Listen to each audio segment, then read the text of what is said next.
Hello dear learners, how are you all today? Hope you all are good. So, you just listened to a brief recap of part 1 of the lesson, and today we are going to do a lot of interesting activities. But before that, let us watch an interesting story about a family trip. The family is travelling from Visakhapatnam to Vijayawada. So, here it goes. Date 24th of November. Time 8:25 a.m. Grandfather says, "Hurry, the train is about to leave." Date 24th November. Time 1:15 p.m. The girl says, It is 1:15 p.m. Dadaji. How much more time will it take to reach Nani's house? Grandpa says, "Just 1 more hour to reach Vijayawada railway station."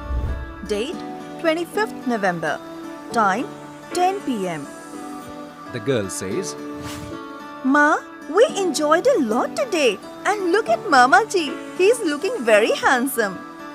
The mother replies, Yes, dear. It's his wedding after all. Grandpa says, "God bless you, dear."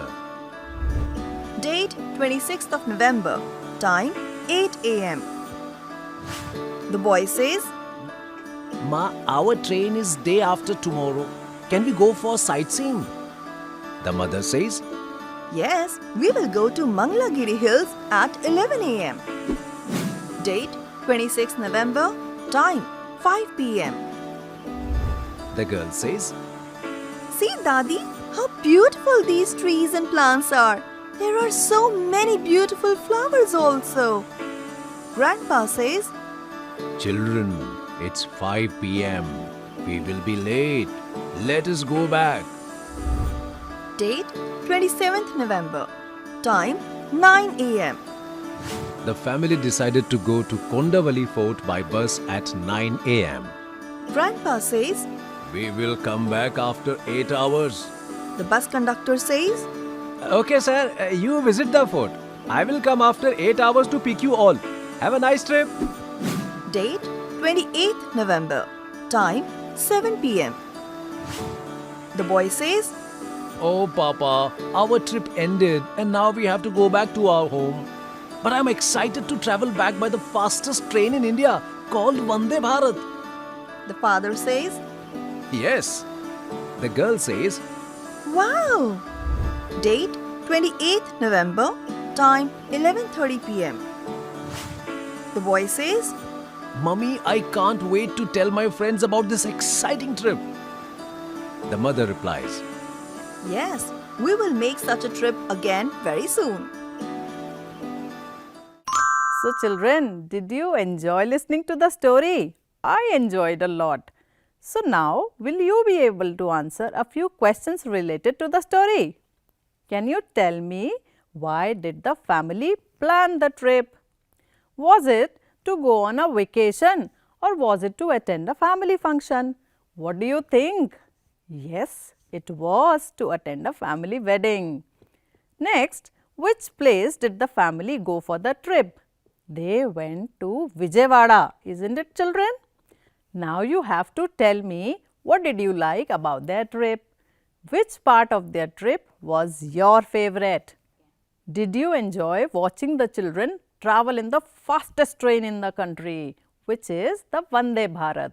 Or did you like watching the family go out on a sightseeing tour? Or attending the wedding function was more enjoyable to you? Can you think and answer children? You may take your time. So, the next question that we have is, on which day did the journey begin? When did they come back?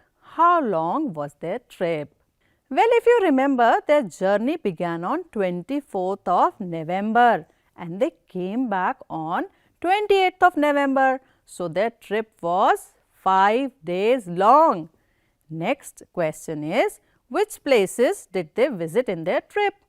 They visited Mangalagiri Hills, if you remember, and the Kondavalli Fort also during their trip.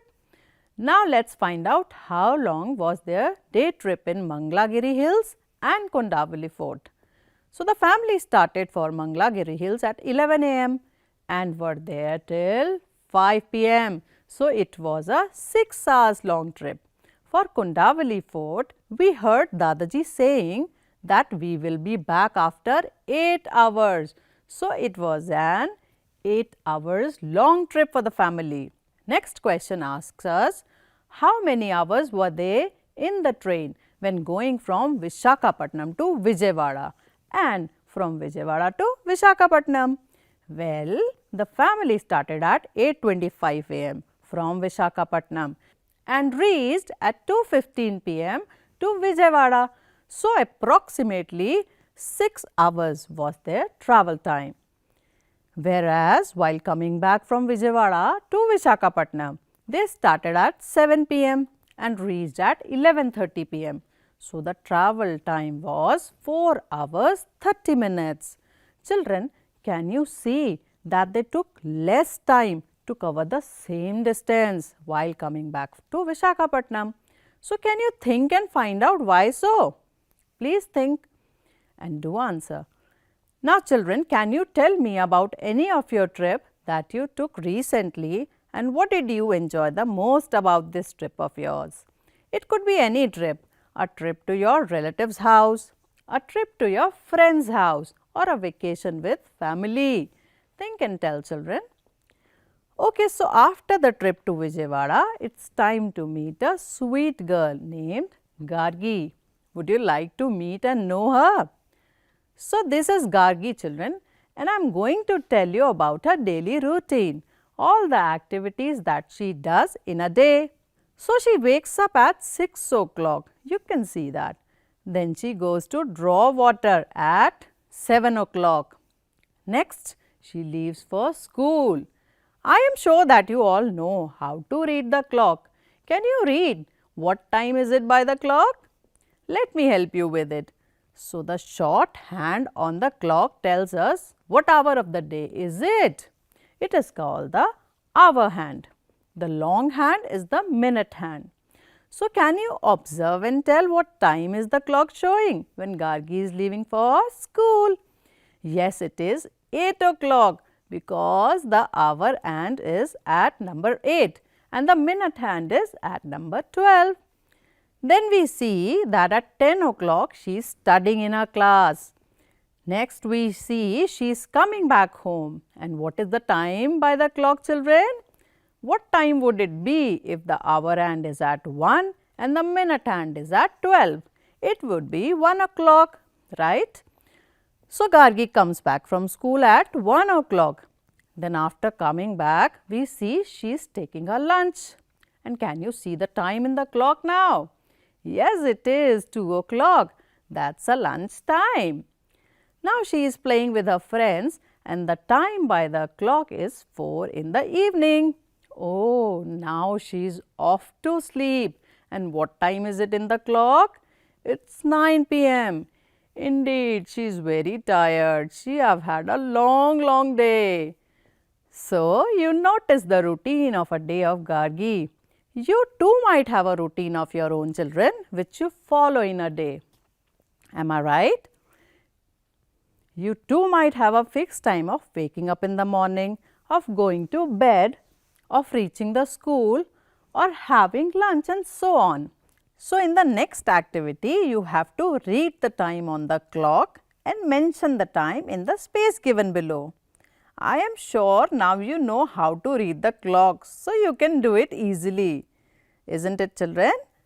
In the next activity, you have to draw hour hand and minute hand on the clock in order to show the time given below the clock. So, wouldn't you able to do it? I am sure you would, because didn't we just do it? Oh yes, we did it. So, now can you recall and tell what time of the routine do you do the given activities? What time do you study? What time do you go out and play with your friends? What time do you take your lunch? Can you mark the time on the clock by drawing the hour hand and the minutes hand on the given clocks? The hour hand you all know is the small hand and the long hand will show the minutes, right? Take your time, children, to do this activity in your notebooks. Okay, children, would you like to know more about Gagi? Would you like to know how old she is? She is 8 years old and her mother, her age is 35 years. Her sister is 6 years old. Her grandmother's age is 70 years. Can you also share and write how old are you? What is the age of your mother, your grandmother, your sibling? Can be a brother or a sister. Okay, great. So now it's time to recite and enjoy a small poem.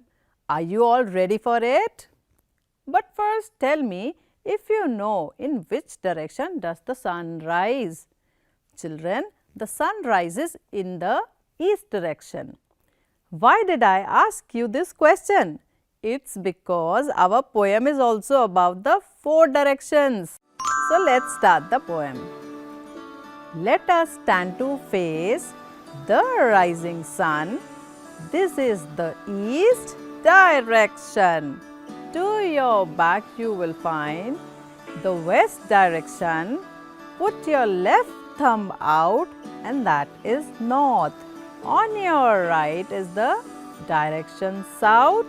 So when we step out and move about, we know which direction to go. East, west, north or south.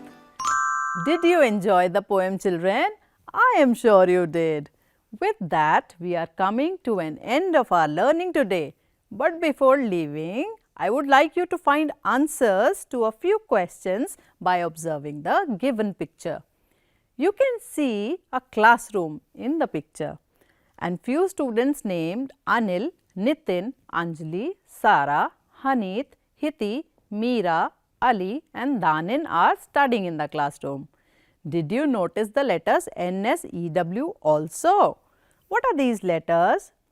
They are showing the 4 directions, the north, the south, the east and the west. Now if we talk about Haneet and Sara sitting in the second row of the class, then can you tell Haneet's desk is on which direction of Sara's desk? East, west, north or south? Which is the right direction? You have to find out. Next, I can see an almirah in the classroom. Can you also see it? Good. Can you fill in the blank in the given sentence? The almirah is to the dash of Ali's desk. Which direction? Do find out. Next, to reach the blackboard, Meera must walk towards dash and then dash. Lastly, if Nitin wants to feed the birds from the window of the classroom, can you spot the window in the picture, children? So, to feed the birds on the window, Nitin has to find and write his way using the name of directions that you just learned. I am sure you can find the answers to the questions on your own. But if you need help, you can ask for it from your friends or elders in the house. You see, children, it is always good to ask for help when needed and to help others when we can. That's what makes you a good person. So now we come to an end of our learning for today. Hope you all had a good time learning. Thank you, take care and bye-bye.